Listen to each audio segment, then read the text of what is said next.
Right, Rufai, the report is out last week, actually, but what's making headlines, of course, today is the fact that the presidency has responded to the spokesperson to the president, Mr. Dele Alake. So there's a report. What's your take on the story? I saw the response of the presidential spokesperson, and I laughed. Humor. Pure humor. You rebuff a report, but you don't have empirical analysis to point out the holes in the report. And you didn't rebuff it. You said it was a badly done job. No, the EU report was a well-done job. Kudos to the EU for empirically analyzing what happened in the elections and putting the report out there. A lot of Nigerians want to forget the trauma of the last elections. An election that promised so much but delivered so little. Is it the same elections that people were divided in Lagos? That town criers were coming out to tell people not to come vote? Is that same elections where people were beaten, blue, black, were hurt, and there was rancor everywhere? That our journalists, Okpe, where are you? Okpe was beaten and punched in the face for going to cover an election? Is this same election that somebody is trying to defend? This same election that we saw what happened in Obiakpo, we became a butt of jokes by the international community. This same election that on the 1st of March, Financial Times wrote Nigeria's flawed elections. Same elections that people didn't want to come. And these same elections that INEC has not been able to tell us what kind of technical glitch happened. If a glitch happens, there's going to be a technical analysis report of the nature of glitch. The first thing INEC should have done is to bring out that report. But till today, I have not seen anything of such. These same elections, and they were hurts, killings, beatings. This same election that was that lady's only offense that was gouged in the eyes. Jennifer, if my memory serves me right. Yes, I do. Because she went out to vote, but she said nothing was going to stop me, I was going to vote. These same elections where INEC reneged on its promises. And the defense now is that, they didn't say we're going to... Did you see Mr. Festus Okoye? When our colleague asked him, what kind of technical glitch, he couldn't answer. I said the case is in court. We'll see when the defense opens. It opens today, isn't it? 3rd of July. We'll see when the defense opens. But you see, what we are saying is for us to move a country forward, we need the truth. We have had an elections like this in 2007. But the man that benefited, Umar Musa Yar'Adua, came out to say, I know the elections that brought me were fraught with irregularities. And he gave us the wage report, which is a template for how elections should be today. We shouldn't deny the fact that the elections were filled with a lot of anomaly. 220 million population projected. Only 25 million people voted.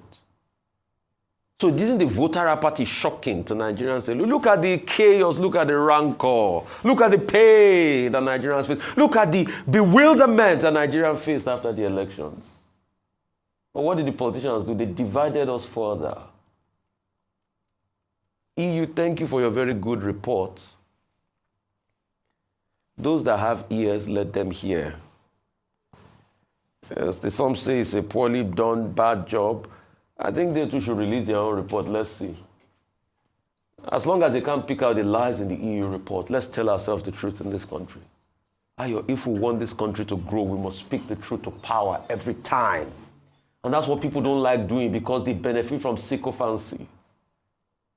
Because these same people that were hurt, all of a sudden, they are going to look for positions the next minute.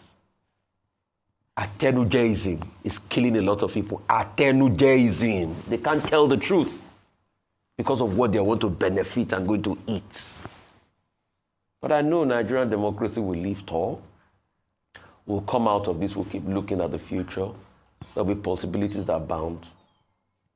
But kudos on the EU for that report. Those that should take feedback should take feedbacks. And if we don't want to take feedbacks, the people are making up their minds and their decisions. And that's why you see that voter apathy is on the increase. People are not even coming out to vote again. Last election cycle, more people came out to vote than now. Dr. Abati, I yield the floor. Okay. The EU mission report on the 2023 general election.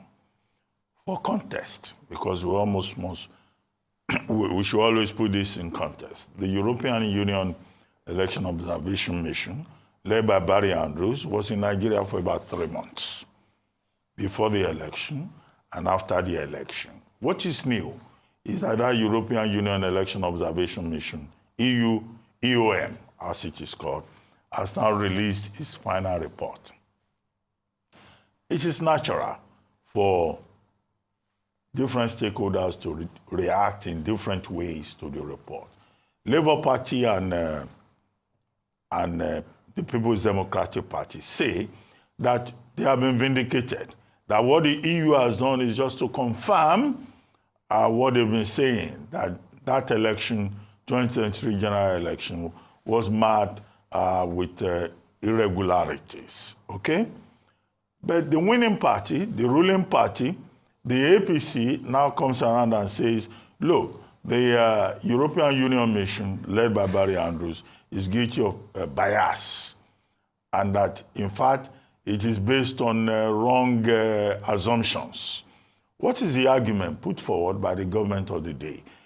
Simply that the EU had just 11 analysts and about 40 election observers across over 700,000 polling units across the country. And their argument is that, look, with 40 observers across over 700,000 election polling units and just 11 analysts in Abuja, in terms of deployment, the federal government of Nigeria, the Tinubu administration argues that the EU could not have had a favorable, objective assessment of the election. However, the thing to note here is that it's very characteristic of the Nigerian government. Anytime any international agency or observer group says anything about the economy or about Nigerian politics, or even a media house international, whether it's The Economist or any other, or New York Times, writes anything unfavorable about Nigeria, the default position is to kick and say, no, you are lying, you are biased, you are prejudiced. So that's the context in this particular regard. So nobody should also be surprised that Labour Party and the People's Democratic Party are both saying, oh, we have been vindicated. However, it was not only the European Union that observed the elections. You had local observers, we had international observers. We had observers from the West African leaders, led by President Jonathan. We had observers from the Commonwealth. We had observers from the AU. We had observers from ECOWAS. I think for Nigerians to get the right perspective in this regard, it is one, to take a comprehensive view of all these observations. Two, it is also to be reminded that this matter is, in fact, before the Presidential Election Petition Tribunal. And that is why people have been saying we hope that the judiciary will do its job as the umpire that is part of the election process. Three, people should also be reminded that the EU spent about 3 months on this 2023 election process. So the government may say, oh, this is the best election ever, as Mr. Alake argues. But it is also the view of some other Nigerians that this is the most controversial and the most disputed election since return to civilian rule in 2023. Now, I've given this background to define the context. What is the rub of the matter? Now, what is more important is that the European Union made specific recommendations. I think it's more important for us as Nigerians, as stakeholders, and the relevant institutions to focus on those recommendations. What can be taken away from it? One, the EU is saying we need to pay attention to discrimination against women in political life. That's an important message. The EU is saying impunity regarding electoral offenses. We have been on this impunity against regarding electoral offenses since the West Commission recommendation. We have not addressed it. The EU is saying that we have to ensure real-time publication of results. This is an issue on which many Nigerians have talked about. The EU is saying Nigeria has to look at ambiguities in the law, in the electoral framework, and resolve those ambiguities. Okay, I've mentioned just about 4 recommendations, but they made specific 6 recommendations. But to save time, I've drawn attention to these 4 recommendations that are in the public domain. So it is not enough to just say, oh, the European Union is biased. There is something in that their report that we need to talk about, that we need to worry about, that we need to focus on. And beyond all of this, of course, is that even the blind, the deaf, and the imbecilic in Nigeria who went through that 2023 general election resolved that, look, the Electoral Act 2022 has many lacunae therein that we still have to address. These are the intelligent points, beyond emotionalism, beyond partisanship. So can we go beyond emotional ejaculation and partisanship and look at specific recommendations? Because indeed, the process of defining a proper electoral framework for Nigeria is not finished.